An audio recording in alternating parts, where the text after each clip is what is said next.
नवेली दुल्हन। नई नवेली दुल्हन। हाँ पहले बन के दिखाओ। नई नवेली दुल्हन। हाँ जाओ जाओ।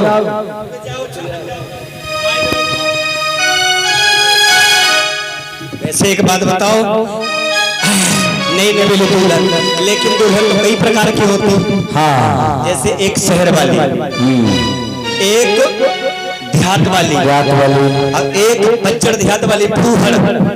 हाँ फूहड़िया, तीन प्रकार की औरतें होती। हाँ। अब बताओ कौन वाली बन के जाए? भैया पहले शहर वाली बन के दिखाओ। अच्छा शहर वाली। हाँ। चलो कोई बात नहीं, शहर वाली बन के जाते हैं। टोपी ओपी रोको, साड़ी लाओ। वैसे एक शहर की लड़की का विवाह हो गया देहात से। अच्छा इसको भी पहनना होगा, इसके बिना कुछ नहीं बनेगा।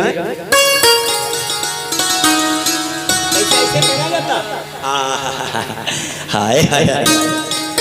एक शहर की लड़की का विवाह देहात से हो गया। हाँ। अब वो तो बहुत पढ़ी लिखी, अब देहात में विवाह हो गया भैया है, वहाँ तो हेलो भैंसिया भी पली है। ये हमारे भैया नेपाल सिंह कुलकमान सिंह, जिन्होंने 101 गाँव का सहयोग प्रदान किया है। अरे हट जाओ बच्ची, हम खुद पहन ले। एक शहर की लड़की का विवाह देहात से हो गया। अब वो बेचारी अपने ससुराल में अपने कर्म फेंक रही है, गाना गा रही है। क्या गा रही है? कौन सा? कि मैं अंग्रेजन पढ़ी लिखी, कि मैं अंग्रेजन पढ़ी लिखी, मेरे कर्म फूट गए मम्मी जी। मैं अंग्रेजन पढ़ी लिखी, मेरे कर्म फूट गए मम्मी जी। मैं अंग्रेजन पढ़ी लिखी, मेरे कर्म फूट गए मम्मी जी। मैं अंग्रेजन पढ़ी लिखी, मेरे कर्म फूट गए मम्मी जी। मैं अंग्रेजन पढ़ी लिखी, मेरे कर्म फूट गए मम्मी जी। सास कहे बहु पानी भरवा, पानी आई मम्मी जी। सास कहे बहु पानी ला दे, पानी लाती मम्मी जी। पानी भरत पर रस्सी डोल गई, भरत पर रस्सी डोल गई, आई मम्मी जी। मैं अंग्रेजन पढ़ी लिखी, मेरे कर्म फूट गए मम्मी जी। तो भैया ये शहर वाली कह रही है अपनी माता से है।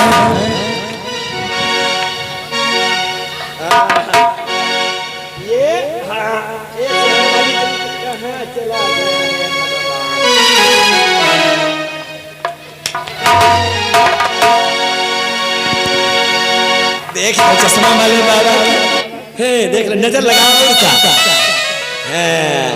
ये शहर वाली, मतलब शहर वाली कभी घूंघट तो करती नहीं है कि नहीं? पीछे से इमाम बाड़ा बिल्कुल बैठा साहब, शहर वाली नहीं कभी घूंघट करती है। वैसे भैया हाँ। एक शहर की लड़की का, पढ़ी लिखी लड़की, और जैसे बलबीर संघ में विवाह हो गया। हाँ। वो तो बेचारे बहुत सीधे साधे आदमी।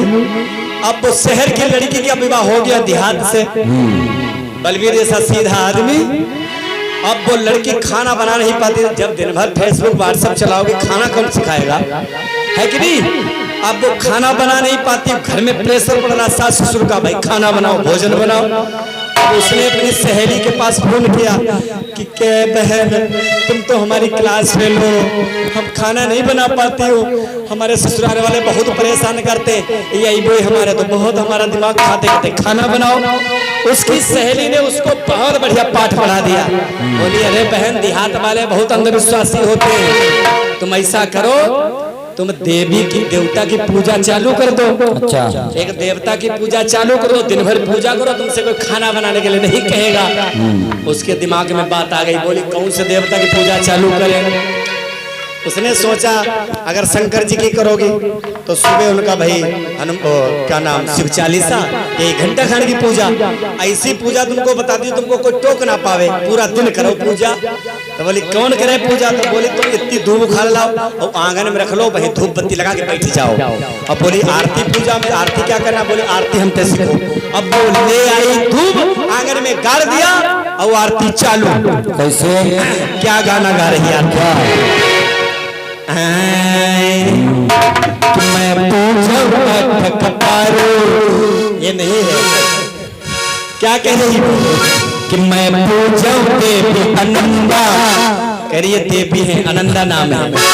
कि मैं पूजूं देवी अनंदा, चाहे सासु मरे चाहे नंदा, पूजूं देवी अनंदा, चाहे सासु मरे चाहे नंदा।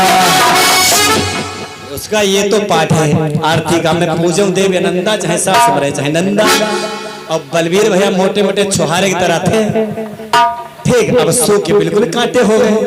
जब 1 महीना पूजा चली, भोजन बनाने वाला नहीं, हमारे जैसे मिला के भैया के भाई तुम तो बहुत मोटे ताजे थे जब लीला में आए थे, क्या हो गया?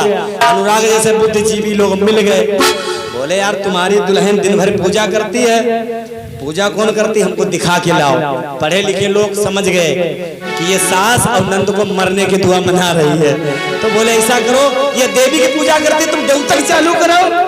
बोले देवतक? कौन देवतक? बोले जाओ एक कुकुर मुत्ता उखाड़ लाओ। एक कुकुर मुत्ता लाए और उन्हीं देवी के पड़ोस में यहाँ रख दिया। बोले हम तुमको आरती बताते कौन करनी। बोले बताओ। अब वो आरती करती क्या कहती है, मैं पूजाऊं देवी अनंदा चाहे सास मरे चाहे नंदा। और वो लड़का जब करता है पूजा, वो क्या कहता है कि मैं पूजूं कपारे, चाहे सासु मरे चाहे सारू, मैं पूजूं कपारे, चाहे सासु मरे चाहे सारू, पूजूं कपारे, चाहे सारा मरे चाहे सारू। अब वो पढ़ी लिखी थी, उसने दिमाग लगाई, ये आरती में कह रहा मैं पूजा वट कपारू, चाहे सार मरे चाहे सारू। ई का जो सार है वो हमारा भाई हुआ, और ई के जो सारू है हाय वो तो हमारे लखनऊ वाले जीजान है। हाय जो हमारे जीजा को मरने की बात कर रहा, उसने और ज्यादा दिमाग लगा दिया। दिमाग इतना लगा दिया, कमरे में गई चिल्लाने लगी, हाय रे मर गई, हाय मम्मी हाय पापा। अब बेचारा वो पति सीधा था आया, बोला भाग्यवान क्या हुआ तुमको? बोले कि हमारे बहुत पीड़ा हो रही। तो बोले हम डॉक्टर के पास जाते। बोले डॉक्टर से काम चलने वाला नहीं, हम जब छोटी थी तो हमारे यही पीड़ा हुई थी, तो हमारे पिताजी ने अपनी मुझ मुड़वा दी थी, ठीक हो गई थी। अब उसने सोचा चलो यार घरवाली है, मेरी जीवन संगिनी है, इसकी कोई बड़ी बात नहीं। इसके बाप ने सर मुड़वा लिया, हम भी मुड़वा लेते। गया बाजार में और जैसे रामू भैया फंस गए, मोनू भैया, उनसे कहा भैया ऐसा करो हमारा मुंडा कर दो तुरंत, सर मुड़वा दिया। फिर देखा भगवान बोला यार इनको छोड़ दो। बिल्कुल बेचारा कुकुर मुत्ता बन गया, बिल्कुल धरती फूल बन के आया। अब उसने देखा ये सब मैदान कराया रहा, उच्छा मुच्छा यार वाला बिल्कुल नहीं रखा। अब अंदर से गाना गाया उस लड़की ने। कौन सा गाना गाया? कि मैं अपनी बात निभाई, साजन की मुझ मुड़ाई, मैं अपनी बात निभाई, साजन की मुझ मुड़ाई। उसके बाद तो समझ में आ गई, उसने सोचा ये हमारे मुझ मुड़ाने के लिए सब नौटंकी। वहीं से घूम लिया, ससुराल पहुंचा और खूब रोने लगा। उसकी सास ने देखा भाई यह तो टगला बन के आया, हमको लगता है यह बिटिया को दसवा करके आया।